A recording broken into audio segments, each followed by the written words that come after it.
Mereka pun lanjut mengecat gerobak mie ayam itu dengan warna kuning. Sudah dicat, arahnya sudah diganti, semua sudah dibersihkan. Pokoknya suasana baru lah. Dan tepat sehari setelah mereka mengecat gerobaknya, keajaiban tiba-tiba terjadi di mana perlahan tapi pasti para pelanggan mulai berdatangan kembali ke warung mereka. Dan dalam waktu yang singkat warung itu pun jadi ramai kali Wak, seperti sedia kala. Nah di situ Bule sama Om Joko ini mikir, oh ternyata apa yang disampaikan sama Mbah Sugeng kemarin itu betul. Kalau gitu kita harus menemui beliau secara langsung nih untuk mengucapkan terima kasih dalam hati mereka kan.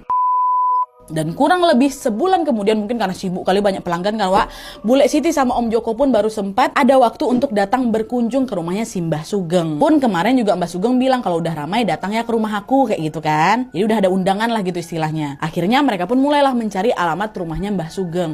Mereka pergilah ke kota A ini. Karena kan memang Mbah Sugeng tinggal di sana kan Wak. Nah, tapi sesampainya di sana Bule Siti sama Om Joko malah kebingungan Wak. Kemarin kan Mbah Sugeng ini bilang kalau rumahnya berada di belakang pasar ini.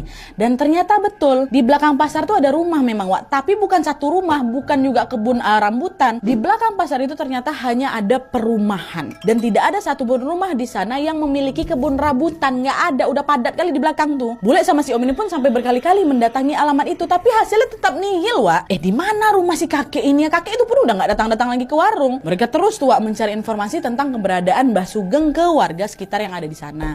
Tapi anehnya Wak, yang nggak ada seorang pun yang mengenal sosok Mbah Sugeng ini.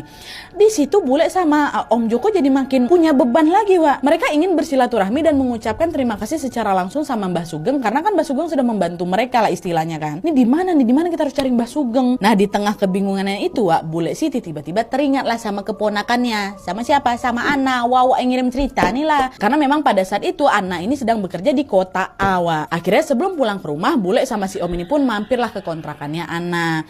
Sesampainya di sana, Bule dan Om pun langsung menceritakan apa yang sedang mereka alami. Mulai dari warung yang mendadak sepi sampai dengan cerita tentang si Mbah Sugeng ini. Awalnya nggak begitu kutanggapi cerita mereka Nadia. Aku cuma bilang, oh berarti memang ada Bule orang baik yang mau membantu Bule. Kalau memang nanti alamatnya Mbah Sugeng ini nggak ketemu ya udahlah nggak apa-apa. Yang penting kan Om sama Bule udah berusaha nih buat mencari si Mbah ini. Yo gak susah lah Nat, orang dicari nggak ada. Macam mana? Di mana lagi mau ku cari? Ya tapi cobalah tolong diusahakan Dok, kata Bule Siti ini ke si Ana. Udah lah tuh akhirnya iya nantilah coba ya aku cari ya Bule. Keesokan harinya Ana ini iseng-iseng lah menceritakan kisah tentang Mbah Sugeng itu ke teman-teman yang ada di kantornya. Sampai akhirnya cerita itu juga didengar oleh salah satu temannya Ana yang namanya Dito. Nah FYI Wak, Dito ini juga orang asli dari kota A ini. Kedua orang tuanya juga berasal dari kota A ini. Dan sama pula tuh seperti alamatnya Mbah Sugeng, rumahnya keluarga Dito ini juga tepat berada di belakang pasar. Nah pas mendengar cerita dari Ana,